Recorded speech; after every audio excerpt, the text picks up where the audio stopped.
오늘 우리에게 주신 하나님 말씀 함께 보도록 하겠습니다. 마태복음 5장 10절에서 12절까지의 말씀입니다. 마태복음 5장 10절에서 12절까지의 말씀, 우리 한 목소리로 다 같이 읽겠습니다. 10절부터 읽겠습니다. 시작. 의를 위하여 박해를 받은 자는 복이 있나니 천국이 그들의 것임이라. 나로 말미암아 너희를 욕하고 박해하고 거짓으로 너희를 거슬러 모든 악한 말을 할 때에는 너희에게 복이 있나니 기뻐하고 즐거워하라. 하늘에서 너희의 상이 큼이라. 너희 전에 있던 선지자들도 이같이 박해하였느니라. 아멘. 자, 오늘은 이 말씀 본문을 중심으로 해서 팔복 8번째 시간, 팔복의 마지막 시간 함께 말씀 나누도록 하겠습니다. 자, 오늘 팔복의 8번째 복인데, 이 마지막 복을 나누기에 이제 앞서서 지금까지 했던 여러 가지 내용들을 다시 한번 좀 정리를 해보도록 하겠습니다. 산상설교의 시작은 뭐로 시작하냐면, 예수님께서 무리를 보시고 산에 올라가셔서 앉으시고 그래서 설교를 시작하십니다. 자, 여기서 말하는 무리는 누구라고 했느냐? 4장 25절에 나오는 마지막 부분에 나오는 무리들. 그러니까 예수님의 기적을 보고 쫓아다니는 팬과 같은 존재들이라고 했습니다. 그래서 하지만 예수님은 누구에게 지금 말씀을 하고 계시냐? 이 산상설교를 누구에게 선포하시냐면 제자들에게 말씀하신다고 했어요. 무리들에게 얘기하는 것이 아니라 제자들. 그러니까 진심으로 하나님의 아들임을 믿고 또 하나님 나라를 꿈꾸는 자들에게 하시고 있는 말씀이에요. 그러니까 이것들은 팬처럼 따라다니는 무리들에게는 쉽게 들어오지 않는 거죠. 마음에 와닿는 게 아닙니다. 그래서 제자들만이 이 말씀을 듣고 아, 그렇구나 깨달을 수 있는 그런 말씀이라는 것이죠. 이제 이 모든 설교들을 듣고자 하는 우리들은 제자된 마음을 품으면서 들어야 된다는 거죠. 우리가 여전히 예수님을 쫓아다니고 예수님을 믿는 목적이 예수님을 기적만을 보고 쫓아다니고 예수님의 뭔가 우리가 막 도깨비방망이처럼 그런 하나님께 구하고자 하는 사람들은 들리지가 않는 거예요. 이 말씀이 내 삶에 와닿지가 않는 거예요. 내 삶에 와닿고 이 말씀을 통해서 내가 변화가 되려면 제자된 마음을 품어야 된다는 거예요. 그래서 팔복은 제자가 되기 위한 기본적인 어떤 소양과 덕목을 우리에게 말씀해주고 있습니다. 제자가 되기 위한 가장 기본적인 자세 8가지를 우리에게 보여주고 있다는 것을 여러분 기억하셔야 된다는 거예요. 그리고 또 예수님은 8가지의 복을 하나씩 선포하시는 가운데서 1번부터 4번째까지 4번까지의 복은 개인적인 어떤 영역에 해당한다고 말씀을 드렸습니다. 예수님의 제자가 되기 위해서 갖춰야 될 첫 번째부터 말씀을 드리자면, 먼저 첫 번째, 개인의 심령이 가난해져야 돼요. 나의 심령이 가난해져야 돼요. 하나님이 없으면 아무것도 할 수 없습니다라고 하는 고백이 내 삶 가운데 먼저 나타나야 된다는 거예요. 자, 그래서 마음의 가난함을 통해서 천국 시민권을 가지는 그런 복이 주어진다라고 말씀을 드렸고, 또 다음은 애통하는 자가 되어야 된다라고 말씀을 드렸어요. 이 애통은 어떤 다른 슬픔이 아니라 나의 유한함, 나의 죄됨으로 나타난 여러 가지 문제들 앞에 매일같이 넘어지는 자기 자신을 바라보는 그 애통함을 가져야 된다고 했습니다. 그러다 보면 어떻게 되느냐? 하늘로부터 주어지는 위로를 통해 위로를 받는 그런 복된 사람이 되어야 된다라고 말씀을 또 나눴고, 또 세 번째, 온유한 자가 되어야 돼요. 자신의 혈기와 스스로의 힘으로 해보겠다고 하는 그런 마음을 눌러가면서 훈련하면서 하나님의 사람으로 만들어져가는 그 과정이 우리에게 주어져야 된다는 거예요. 자, 그러면 하나님 나라의 땅을 차지하는 은혜를 얻게 되는 그런 복을 누리게 된다라고 말씀을 나눴고, 또 네 번째, 의에 줄이고 목마른 자가 되어야 돼요. 하나님과의 그 바른 관계 안으로 날마다 들어가기 위해서 애쓰는 자가 되어야 된다. 우리 세상은 불의로 가득 차 있어요. 이 불의로 가득 찬 세상 속에서 완전한 의라고 할 수 있는 것은 오직 하나님께만 있음을 깨달아야 된다. 그런 자만이 하늘의 양식으로 배부르게 될 수 있다. 그런 복을 누리게 될 수 있다라고 말씀을 드렸습니다.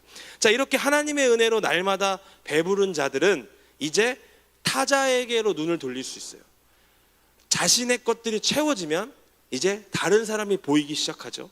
그래서 내가 은혜를 입은 사람으로서 이제는 다른 사람들에게도 은혜를 끼치고자 하는 그런 노력의 사람이 될 수 있습니다. 그래서 5번째가 뭐였습니까? 긍휼히 여기는 자가 됩니다. 내 유한함, 내 죄에 대해서 애통한 자는 이제 남의 유한함과 남의 죄됨을 보고 불쌍히 여길 수 있는 마음으로 나아갈 수 있다라고 말씀을 드렸고, 또 타자를 긍휼하게 여기면 어떻게 됩니까? 주님이 다시 오시는 그날 우리는 심판을 이길 수 있게 된다고요.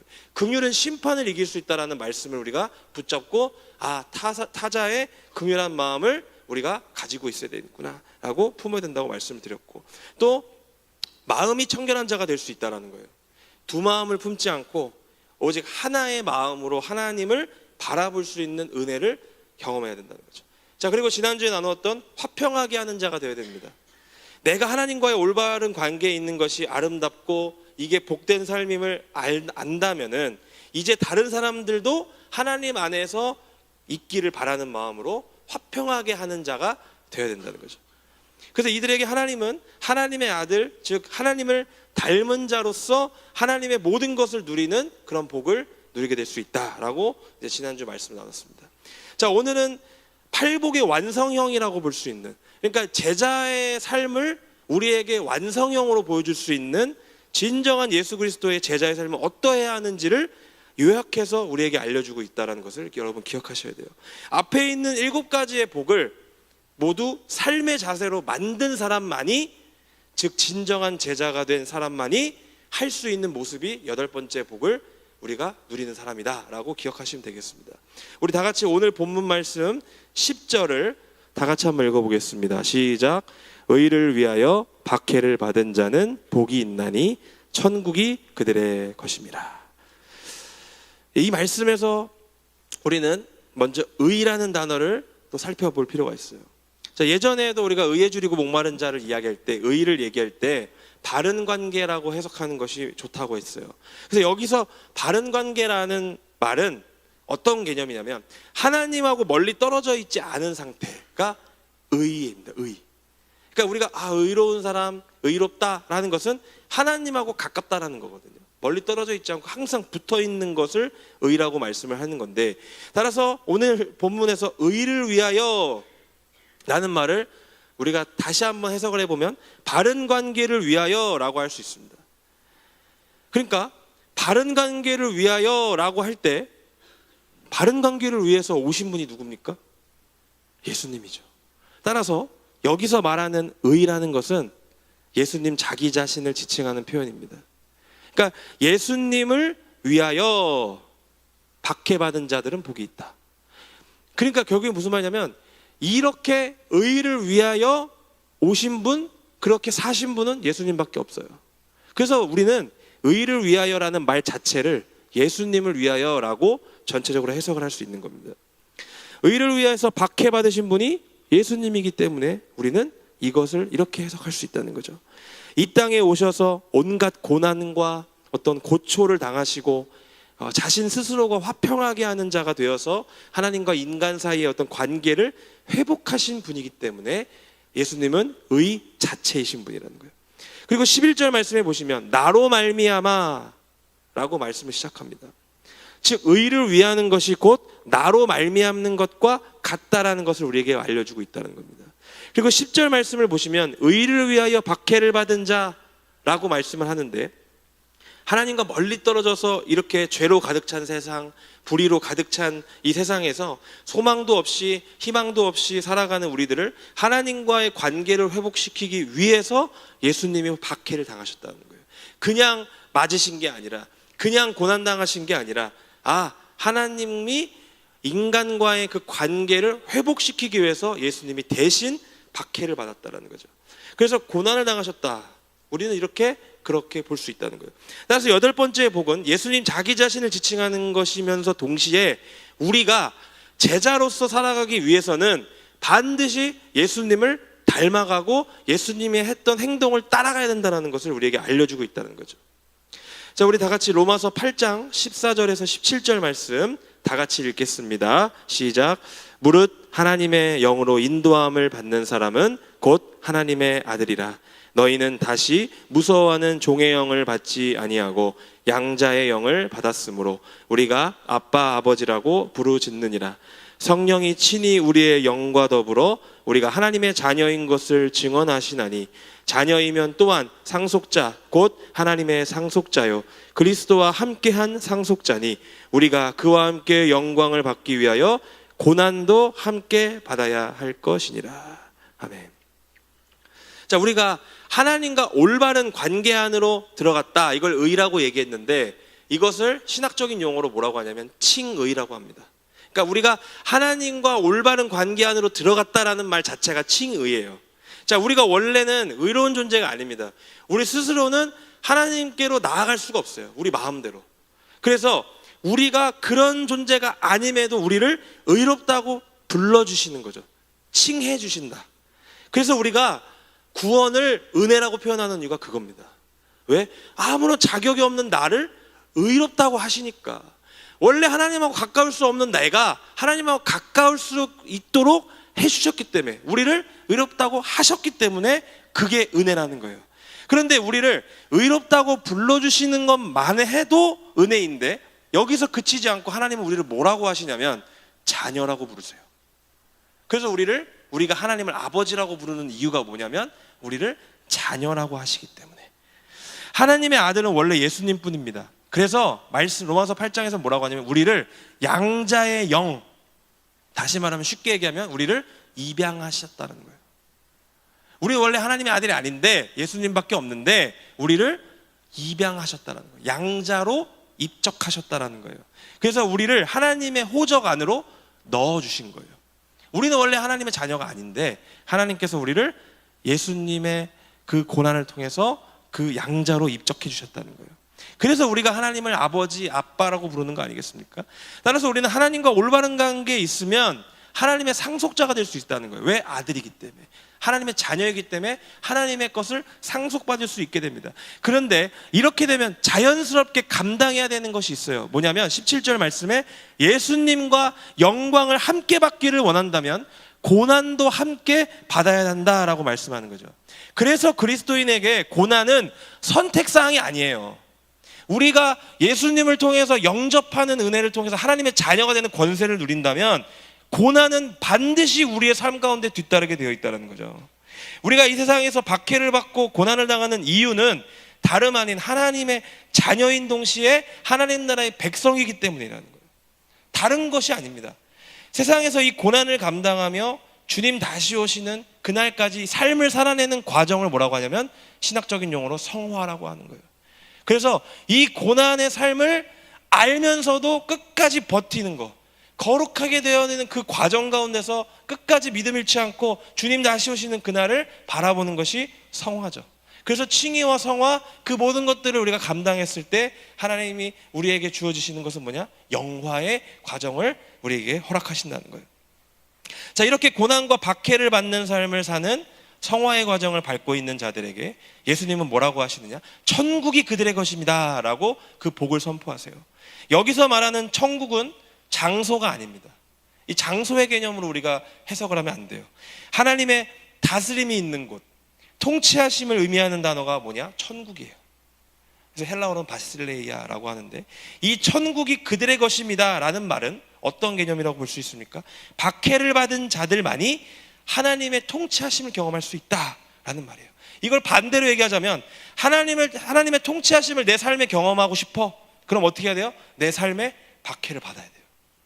그러면 하나님의 통치하심을 경험할 수가 없는 거예요. 내가 박해로 안 받고 고난도 없는데 하나님의 통치하심을 경험할 수 있다? 이거는 성경적이지 않은 겁니다. 예수님처럼 박해를 받는 것에 두려워하지 않아야만 내가 의를 이룰 수 있고요, 진정한 하나님 나라의 백성으로 살아갈 수 있다는 것을 말씀하고 있는 겁니다. 예수님은 팔복설교를 마무리하시면서 복 있는 사람이란 어떤 사람들인지에 대해서 규정하고 계신데 우리 11절 말씀, 오늘 보면 11절 말씀 다 같이 읽겠습니다. 나로 말미암아 너희를 욕하고 박해하고 거짓으로 너희를 거슬러 모든 악한 말을 할 때에는 너희에게 복이 있나니. 아멘. 여러분, 우리가 조금 특별한 그 특징을 하나 발견할 수 있습니다. 예수님은요, 오늘 5장 11절 말씀부터 너희라는 표현을 사용하신다는 것에 우리 집중해 볼 필요가 있어요. 자, 지금까지 팔복을 말씀하시는 가운데서는 어떻게 말씀을 하고 계셨냐면 3인칭으로 얘기하고 계셨어요. 복수. 그러니까 뭐 우리 혹은 우리 전체에 대한, 그러니까 불특정 다수에게 말씀하시는 것처럼 이야기를 했단 말이에요. 자, 그런데 11절부터 뭐라고 하시냐면 너희라고 얘기해요. 2인칭이에요. 그러니까 그 이유는 뭐냐? 이 팔복 설교가, 이 산상 설교 자체가 무리와 제자들이 섞여 있는 가운데 선포하신 것이라는 것을 다시 한번 우리에게 보여주는 거예요. 하지만 11절부터는 확실하게 너희, 즉 무리 가운데 섞여 있는 예수님의 제자된 사람들에게 말씀하시는 거예요. 자, 그들이 누구냐? 바로 예수님으로 말미암아서 욕하고 박해받고 악한 말을 자신의 삶 속에서 듣는 자들이 복되다라고 말씀하시는 거죠. 즉 예수님의 제자라고 말씀하시는 겁니다. 몸은 내가 세상에서 지금 있지만 세상의 가치와 세상의 법을 따르는 게 아니라 하나님 나라의 왕이신 예수님을 따라 사는 사람만이 하나님 나라의 백성, 예수 그리스도의 제자가 될 수 있다라고 우리에게 말씀하시는 거예요. 여러분, 분명 예수님의 제자가 된다는 것은 매우 은혜로운 일이 아닐 수가 없어요. 예수님의 제자가 된다? 엄청난 은혜죠. 여러분, 대학교를 다니신 분들은 아시겠지만 내가 존경하는 교수님의 제자가 된다는 것은 굉장히 큰 명예로운 일입니다. 내가 존경하는 교수님의 뭐 조교가 된다거나 아니면 수제자가 된다거나, 이거 엄청난 일 아니겠습니까? 그런데 하물며 예수님의 제자가 된다? 이거 엄청난 은혜 아니겠습니까? 은혜라는 거 다 알아요. 그런데 제자가 되면 박해가 따라와요. 고난이 따라와요. 그게 우리를 고통스럽게 하고요, 가끔은 나에게 현타가 오게 만들어요. 아, 내가 이렇게까지 예수님의 제자가 되어야 되나? 과연 예수님을 믿는 게 옳은 일일까? 내가 이렇게까지 하는 게 맞는 걸까? 생각하게 될 때가 있다는 거예요. 그래서 예수님은 자신의 제자가 되어서 세상으로부터 박해를 받고 있는 우리 제자들에게 뭐라고 말씀하시느냐? 12절 말씀 다 같이 읽겠습니다. 시작.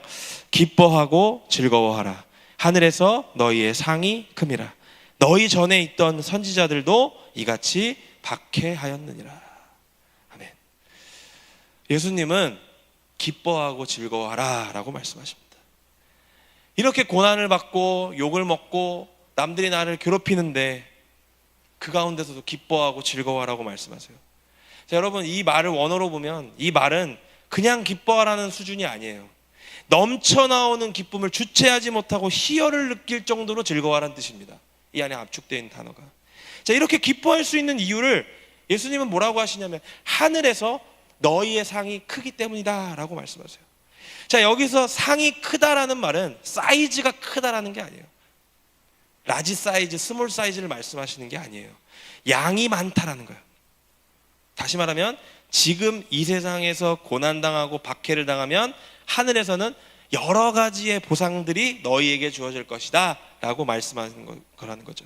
그래서 기뻐하고 즐거워하라는 거예요. 이거 당하는 거를 어려워하지 마라, 두려워하지 말라는 거죠. 세상으로부터 고난을 당한다 혹은 박해를 받거나 욕을 먹는다라는 말은 우리가 하나님의 백성인 동시에 예수 그리스도의 제자라는 어떤 확인증을 우리에게 주시는 것과 다름없어요. 세상은 예수님과 연관되어 있지 않으면 박해하지 않습니다. 고난 주지 않습니다. 욕하지 않습니다. 그래서 우리가 예수님을 믿는다라는 이유만으로 박해를 받고 손가락질 받고 욕을 먹는다? 그러면 우리가 예수님의 제자가 됐다라는 것을 확인할 수 있는 거예요. 그런데 반대로 우리 삶에 예수님을 믿지만 고난이 없다, 박해가 없다, 내가 아직 예수님의 제자가 된 삶을 살지 못한다는 말입니다. 그래서 우리는 우리의 삶을 통해서 확인해 볼 필요가 있다는 거예요. 많은 사람들은 예수님의 제자가 되는 길은 세상에서의 형통이 주어진다라고 생각합니다. 하지만 그렇지 않아요. 하나님의 백성이 된다는 것과 예수님의 제자가 된다는 것은 어떤 의미냐? 우리 디모데후서 3장 12절 말씀 다 같이 한번 읽겠습니다. 무릇 그리스도 예수 안에서 경건하게 살고자 하는 자는 박해를 받으리라. 박해를 받는다라는 것은 그리스도 예수 안에서 경건하게 살고자 할 때 주어진다라고 말씀하고 있어요. 따라서 내 삶에 박해가 없다라는 것은 그만큼 내 삶에서 경건함과 거리가 멀다라는 이야기입니다. 우리는 오늘 이 말씀을 통해서 이 한 가지를 좀 점검해 봐야 돼요. 과연 내 삶에서 나는 고난과 박해를 당할 것을 알면서도 예수님을 위해서 살기 위해 노력하는 자인지, 아니면 세상 사람들이 내가 예수님 믿는지도 모르고 교회 다니는지도 모르고 예수님을 위해서 사는지도 모르는 삶을 내가 살고 있는지 내 스스로가 좀 점검을 해봐야 된다는 거예요. 결국 오늘 의를 위하여 박해를 받는 자들이 복이 있다라는 말은, 다시 말하면 예수님의 말씀대로 살기 위해서 노력하는 자, 그리고 예수님의 방향성대로 사는 자가 복이 있다라는 말과 같다라는 겁니다. 그래서 이 포인트를 가지고 팔복 전체를 우리가 정리해 볼 필요가 있다는 거예요. 여러분, 많은 사람들이 예수님을 믿고 제자가 된다는 것을 오해할 때가 있어요. 예수님을 믿는다고는 하지만 고난당하는 거는 엄청 싫어요. 그리고 믿는다 하면서도 여전히 예수님을 위해서 나를 희생하거나 나를 드리는 것을 이해하지 못합니다. 그냥 교회 다니면 되지, 왜 봉사해, 왜 섬김을 가져? 너 왜 그렇게까지 하면서 교회 다녀? 너 잃는 것도 많고, 너 그렇게 시간 뺏겨가면서, 너 물질 뺏겨가면서 왜 도대체 교회 다니는 거야? 라고 하는 말에 대답을 못해요. 왜? 내가 이해를 못하면서 그냥 다니거든요. 그래서 제자가 되기를 소망하지만 내 시간과 물질과 내 삶의 일부를 드리는 것은 싫어해요. 곧 죽어도 주일에 여행 가야 되겠고, 곧 죽어도 내가 봉사하는 게 있지만 내 친구들 만나야 되겠고, 하나님한테 내 시간 빼드리는 건 싫고, 기도에 가는 거는 싫어, 주중에 예배 드리는 건 싫어, 주일에만 가면 돼. 그러면서 내가 제자가 되고 싶어 한다는 거는 말이 안 된다는 거거든요. 내 걸 드리기 싫어하는데, 내가 고난당하기 싫어하는데, 내 거를 쥐고 있는데 어떻게 예수님의 제자가 된다는 거예요. 이건 전혀 성경적이지 않은 믿음이라는 겁니다. 곧 죽어도 예수님을 위해서 나를 잃어버리는 것을 싫어하는 거죠. 여전히 나만 살아있는 거예요. 그래서 우리는 이 팔복을 마무리하면서, 팔복을 누리는 사람들은 결국 어떤 사람들이냐? 예수님을 위해서 최종적으로 나의 목숨까지도 버릴 각오가 되어 있는 사람이라는 것을 우리는 잊어서는 안 된다는 거예요. 팔복에서 진짜 원하는 팔복의 완성형은 뭐냐면, 내 목숨도 하나님을 위해서 드릴 수 있는 사람. 이게 완성형입니다. 내 거 조금 드리고 제자 아니에요. 목숨까지도 하나님을 위해서 드릴 수 있는 사람. 그게 예수님의 제자입니다. 왜? 예수님이 그런 삶을 사셨기 때문에. 예수님을 따라가고 닮아간다라는 그 제자들도 똑같이 따라가야 돼요. 그래서 내 혈기를 누르고 내 자존심을 버려야 된다는 거죠. 여러분, 오늘 말씀을 좀 정리하겠습니다. 우리가 팔복을 통해서 우리는 무엇을 알 수 있었습니까? 팔복이라고 하는 이 복은 세속적인 복을 이야기하는 것이 아니고, 천국 백성이 되기 위해서 우리가 어떻게 해야 되는지 우리 삶의 방향을 알려주는 것임을 우리가 알았어요. 더 나아가서는 예수님의 제자가 되는 조건이 뭔지를 우리가 알려주셨어요.